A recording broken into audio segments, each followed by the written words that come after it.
Lito Nevia. Se puede decir mucho, con solo decir Lito Nevia uno ya sabe quién es. La idea es, yo te conozco a la distancia, me crié con tu música, como tantos argentinos, y si bien lo debes haber contado muchas veces y te lo han preguntado reiteradas veces, queríamos empezar charlando con vos de tus orígenes. Yo leí que, bueno, obviamente de Rosario, padres músicos. Contame cómo fue que el Lito Nevia niño. Sí, bueno, sintéticamente, sí, tuve una infancia privilegiada, digo yo, porque es tan importante que lo que vos te querés dedicar de tan niño, no la pifies, que está bien que te dediques a eso, y también es tan importante como que tus familiares, tus viejos, les guste la idea, porque yo conozco gente, todo el tiempo hay gente que me cuenta que querían ser, no sé, dibujante, pero los padres querían que fuera dentista, y ese tipo de cosas que hay casi siempre, especialmente con la música, con el arte, porque está el asunto de que es una profesión que está medio al borde de la locura, o de que no va a dejar dinero. Claro, no te genera un ingreso seguro, fijo. Claro, salvo si después te va bien y sos muy famoso y todos quieren hacer lo mismo que hacías vos, ¿no es cierto? Pero bueno, yo tuve esta suerte que mis viejos veían que yo tenía condiciones desde los 5 años, así que me ponían fichas y yo vivía con ellos de todo lo de la música porque vivíamos de eso, éramos como músicos ambulantes. Así que mi vieja cantaba en una radio, se vivía mucho de la radio te pagaban un sueldito por mes y vos tenías un programa semanal donde cantabas en vivo, cualquiera fuera el género que quisieras. ¿Y qué género cantaba tu mamá? Mi vieja cantaba tango canción, porque ella había sido, antes que yo naciera, la pianista de la primera orquesta de mujeres. De tango, claro. O sea, la orquesta típica de señoritas, como se les llamaba, que ni supieras lo que le gritaban, porque no existía toda esta suerte de cosas que ya, gracias a Dios, ha evolucionado y que podés hablar de la participación de la mujer y el feminismo y todo eso. Y tocaban en unos boliches que, lógicamente, hasta las baldosas eran hombres, ¿me entendés? Andaba a los plásticos. Claro. Y eran 14 minas en escena, imagínate. Bueno, mi vieja era la pianista, pero bueno, ella era fanática de la música popular y cuando se recibió de poder dar conciertos y tocar Mozart, Beethoven, todo eso, se dedicó a tocar tangos y después todavía más adelante empezó a estudiar la guitarra y también tocó folclore.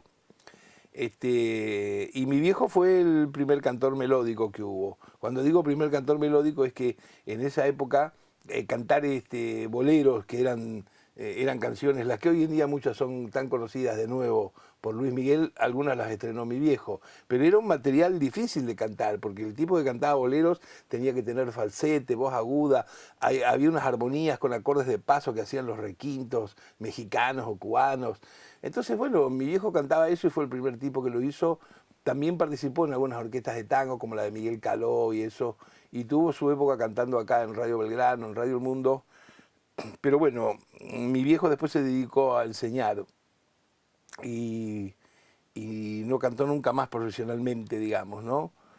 Pero los dos fueron mi fuente de inspiración, digo, de polenta, de transmitirme esto como un gran poder de vocación y salíamos por los pueblos a tocar en Salíamos, vos también tocabas. Sí. Lógicamente, mi participación era como, y ahora el marciano de 7 años que canta, ¿viste?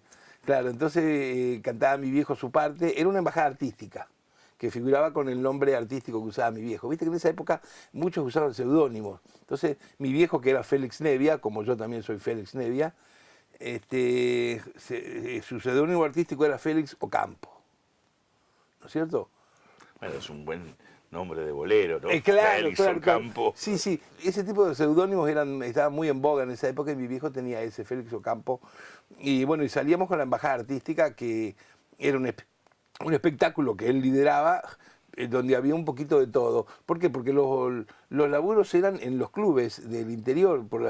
Nosotros somos de Rosario, por todo Santa Fe. Era un trabajo que salía medio tracción a sangre, porque ahí no existía ni que vos mandaras un demo, ni que tenías un DVD, no existía. Vos llegabas y si le gustaba a la gente del pueblo que te contrató la comisión del club, te decían, bueno, qué bien que está, bueno, vengan el mes que viene tal sábado. Y así era el trabajo, ¿entendés? Entonces, bueno, vivíamos de eso, más los programitas de radio, más algunos alumnos que tenían mis viejos de música en la pensión, donde vivíamos, ¿no? Y la embajada artística, para cerrar como era la idea, era que mi viejo cantaba una parte de sus boleros, acompañado por 3 guitarreros de esos orejeros fenómenos. Mi vieja cantaba con el piano un par de tango canción. El hermano de mi vieja tenía el muñeco que haciendo ventriloquía y magia, se llamaba el profesor John Carver. Era muy famoso en Rosario. Y después salía un cómico, que sería una especie de chanza a lo Tano Llenaro, ¿no es cierto? Y bueno, y en el medio aparecía mi marciano favorito, que era yo. O sea, el nenito también puede cantar. Y salía con un jopito y unos pantaloncitos cortos y cantaba 2 canciones. Así que bueno, yo empecé con esos y un poco te digo que hacía lo mismo que hago ahora, nada más que ahora llevo sintetizadores y pianos eléctricos y eso. Pero era viajar para llegar, esperar y tocar. ¿Y qué género cantaba? Ahí cantaba una suerte de música internacional. Por ejemplo, yo ya de chico improvisaba mucho, con tarareos y cuestiones.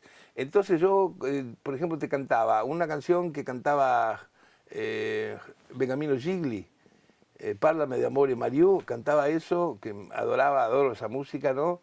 Cantaba eso y después cantaba un tanguito de Gardel y Lepera. Y después cantaba una canción de Buddy Holly o de los Everly Brothers en castellano. Eran canciones que tuvieran alguna fibra melódica, no importaba de dónde fuera. Le llamaban en esa época que hicieras eso un género internacional. Eras un cantante de género internacional. Hasta los 13 años que empecé a escribir las primeras canciones y ahí comencé ya a armar mi repertorio de autor, digamos, ¿no? ¿Y cómo se te ocurre venir a Buenos Aires? No, lo que pasa es que yo a los 15 años, cuando cumplo 15 años, digamos que dejo el grupo con mis viejos y trato de meterme en un grupo con muchachos de mi edad, ¿no es cierto? Para poder hacer un grupo así, digamos, eléctrico, de rock, bueno. Estamos hablando de 62, 63. Claro. Entonces doy una prueba con un grupo que era el mejor grupo que había en Rosario. Rosario siempre estaba lleno de músicos, pero a granel. En esa época contamos y había creo que 180 grupos, el Rosario solo. Y entonces había un grupo que se llamaba los Wildcats, traducido luego es Los Gatos Salvajes, claro, que era la mejor banda, ¿viste? Y yo fui a dar una prueba con los tipos porque el cantante le tocaba la colimba. Pero claro... 21 años. Él tenía 21 años, en esa época la colimba era 21 años. Claro, y yo tenía 15. Todos tenían 21 años. Por eso digo, pero en esa época, 6 años, la diferencia era... Vos eras un nene... Pero no te digo si me rechazaron en la prueba. Hombre. Me sacaron zumbando. Pero cuando pasó un mes y pico más, y probaron con otro cantante y no le fue bien, ¿viste? Y me volvieron a llamar. Bueno, así que entré. Cuando entré en el grupo, a los 2 días nomás les empecé a mostrar las canciones, lo cual era una rareza. Yo les mostraba esta canción. Y ellos, nada, se animaron a sacar una, a sacar otra. De golpe teníamos 15 canciones de las que yo había escrito y éramos el grupo más personal que había. Nadie hacía eso. Claro, no solamente en Rosario, covers, sino en toda Argentina nadie hacía eso. Así que bueno, llegó un momento que ya el grupo era bueno y era conocido por todo Rosario, por todo Santa Fe.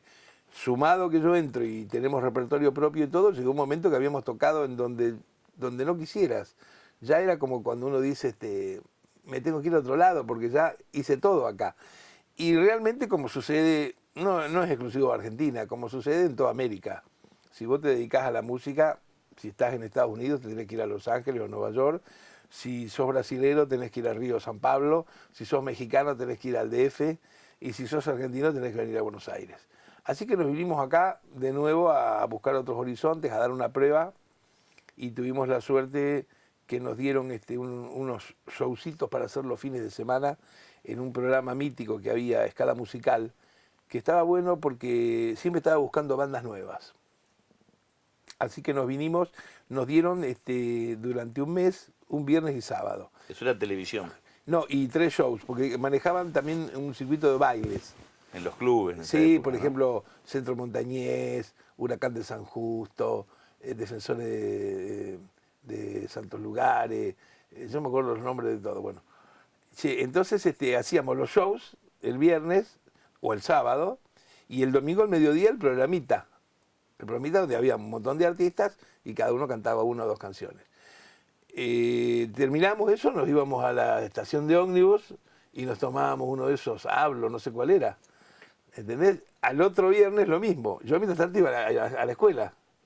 O sea que volvían a Rosario. Claro, porque era como una cosa que nos salió. Ahora, esos 4 fines de semana que hicimos esto, de golpe empezamos a tener sin querer un grupito de tipitos que nos seguían. Porque ya la música era como es, bueno, como es este país, que siempre está dividido, ¿no? Digo, era como el fútbol, que el que le gusta no, a mí me gustan los otros, porque no sé qué. Entonces teníamos un grupito de gente, no era un grupo numeroso, porque todavía no habíamos grabado ni un disco, pero sonaba como que estaba bien lo que aportábamos, que era una manera distinta de hacer las canciones, de hacer canciones aparte. Así que en una de esas 4 vueltas nos avisaron los de la escala musical que una compañía quería grabarnos un disco. Bueno, era como tocar el cielo, imagínate. Así que vinimos y grabamos el primer disco, que era un chiquito, y grabamos el segundo, que era otro chiquito, y de ahí nos dieron el ok para hacer el disco grande, el LP. El long play. Claro. Y eso posibilitó que entonces la escala musical nos hizo un contrato por 9 meses, pero ya para estar viviendo acá. Y en el momento que nos trajeron a nosotros, también trajeron, que ahí nos hicimos grandes amigos, a los Shakers, que estaban ahí los hermanos Fatoruso. Lo mismo, los trajeron de Montevideo, los pusieron en un lugar. Y ese era el sistema que había en esa época, hasta que esta escala musical, por problemas internos de ellos, contables, no sé qué sucede, quiebran. Cuando quiebran, quedan un montón de grupos en la nada. Y pasa lo que pasa siempre, que los grupos se separan o no sé qué. Así que ahí sucedió esto con nosotros, ¿viste? Algunos de los integrantes de Los Gatos Salvajes dijeron, no, nosotros nos volvemos a Rosario. Y yo me quedé acá con el único en ese momento que era más cabeza dura, con la misma idea que yo tenía de seguir con ese tipo de grupo de música, que era el organista, Ciro Fogliata. Así que nos quedamos acá a vivir a la aventura, durmiendo como podíamos. ¿Qué edad tenías vos? Y yo tenía unos 17, creo, sí. Y tenía, sí, era cómico porque tenía un permiso de menores que me habían firmado mis viejos, ¿no? Que yo no sé por qué lo perdí, porque eso es lindo para hacer un cuadro. Mis viejos me habían conseguido un permiso con un juez de Rosario, el juez Tenreiro, que era muy amigo, lo admiraba a mi padre, ¿no? Entonces me había conseguido un permiso donde mis padres decían que yo era menor, pero yo podía andar por cualquier lado porque era muy buena persona y muy responsable. Entonces cuando venía la cana, viste que entraba en un boliche, estaba tocando el bajo, en un piringundín del bajo, ¿sabes? Para ganarme para comer. Pum, pum, pum, pum. Cuando entraba la policía, al primer tipo que venía a buscar a mí, porque parecía un pollito, ¿no? ¿Sabes? Y decía documento, lo sacaba el papel. El tipo leía el coso y decía, pero esto no, ¿qué es esto? Salvo la firma del juez, lo demás no era serio. Claro. Ahora, ¿qué pasa? Para corroborar eso o sacarme de ahí, me tenían, digamos, entre comillas, que deportar a Rosario. Tenían que ir a buscar a mi viejo a la pensión. Era un lío de trámite. Entonces, muchas veces me salvaba, como que me perdonaban la vida, y yo decía, no, ahora me están tramitando otro papel, qué sé yo, alguna cosa así, ¿no? ¿Te acordás que hace poco te contamos que los consumidores íbamos a estar mucho más protegidos? Es porque ya implementamos un nuevo sistema de solución de conflictos. Si tuviste problemas con algo que compraste o con un servicio que contrataste y la empresa no te dio una respuesta adecuada, ahora tenés Consumo Protegido. ¿Cómo funciona? Te comunicas con Consumo Protegido y vas a una conciliación donde la empresa, vos y un conciliador van a buscar llegar a un acuerdo para solucionar tu problema. Es gratis para vos y obligatorio para la empresa. Y como el conciliador es especialista en temas de consumo, no hace falta que vayas con un abogado. ¿Viste qué fácil? Los consumidores ya estamos más protegidos. Más información al 0800-666-1518 o www.consumoprotegido.gov.ar. Consumo Protegido, siempre de tu lado.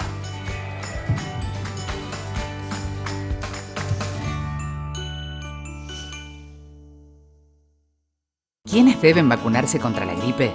Embarazadas, mamás antes de egresar de la maternidad, niños entre 6 y 24 meses, personas con enfermedades crónicas u obesidad, personal de salud y mayores de 65 años. Para ellos, la vacuna es gratuita en centros de salud y hospitales públicos de todo el país. Vacunate. Es bueno para vos. Es bueno para todos. 0800-222-1002.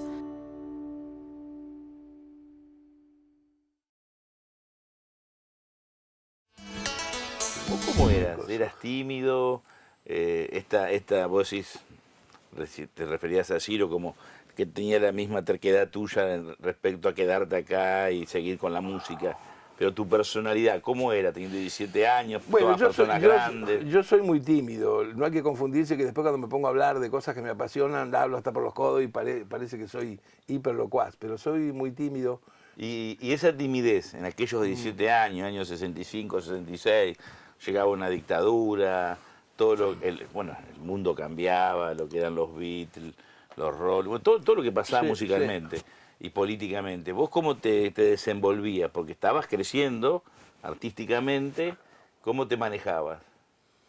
Bueno, yo me manejaba con una escala de valores que lógicamente, como creo que nos pasa a todos, había oído en mi casa, había un cierto tipo de criterio, no solamente con la música, social, político, pero claro, cuando yo era muy chico ni que hablar de qué pasa con esto, con política o no, sin que vos te des cuenta que también la actitud que vas tomando con el arte, con lo que hagas de profesión, también es una actitud política finalmente. Entonces, yo lo que tenía de fuerza en mis criterios era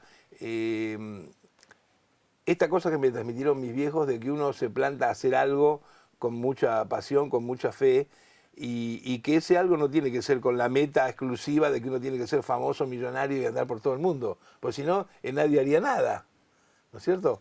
Entonces, bueno, yo lo hacía porque ese era mi afán espiritual, de progreso intelectual, de progreso técnico, musical, y era lo que te gustaba. Y era lo que me gustaba, claro, no iba a ser otra cosa nunca. Me podía ir bien con la música como me fue, como también me podía haber ido bien si no hubiera pasado lo que pasó y yo fuera profesor, maestro, qué sé yo, no interesa.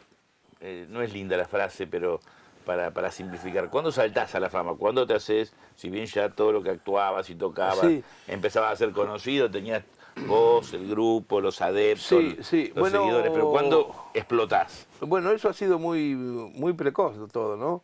Porque fíjate que el primer disco de Los Gatos Salvajes lo hemos grabado cuando yo tenía 16 años. Y es un disco que vos sabés que lo han editado en Estados Unidos, en Europa, se vende por Inglaterra, por Holanda. Se vende como disco de culto, de coleccionismo, considerado el primer disco de rock de autor en castellano. Así que bueno, si miramos la carrera, digamos, por el comienzo, yo comencé muy bien, porque a veces hay músicos inclusive que tocan muy bien, pero que hay cosas que hicieron en la primera época que no las quieren mostrar o que les da vergüenza.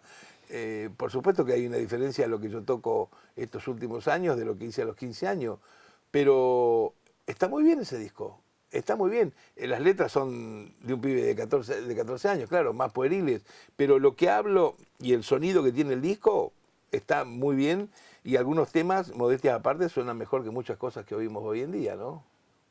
Así que bueno. Eso. Vos en esa época andabas entre la Cueva, la Perla. No, esto es antes.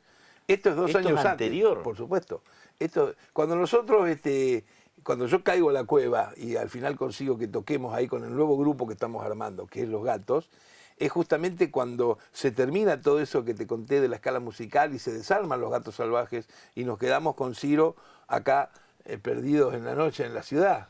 ¿Entendés? Claro, entonces yo empiezo a ir a lugares para conseguir laburo, me meto en cualquier lado y un día me voy a un lugar que me dicen acá hay un lugar que se llama La Cueva, bajo, y hay un cuarteto tocando así, pero como música de relleno mientras alguien está tomando un whisky. No era la cueva como la quieren vender, como la cueva de Liverpool, porque tocaban los Beatles y abajo la gente aplaudía. Entonces entro ahí y los músicos que había yo no los conocía, pero de cara dura en un momento le digo a uno si me deja tocar un tema con ellos, y entonces me dan la guitarra.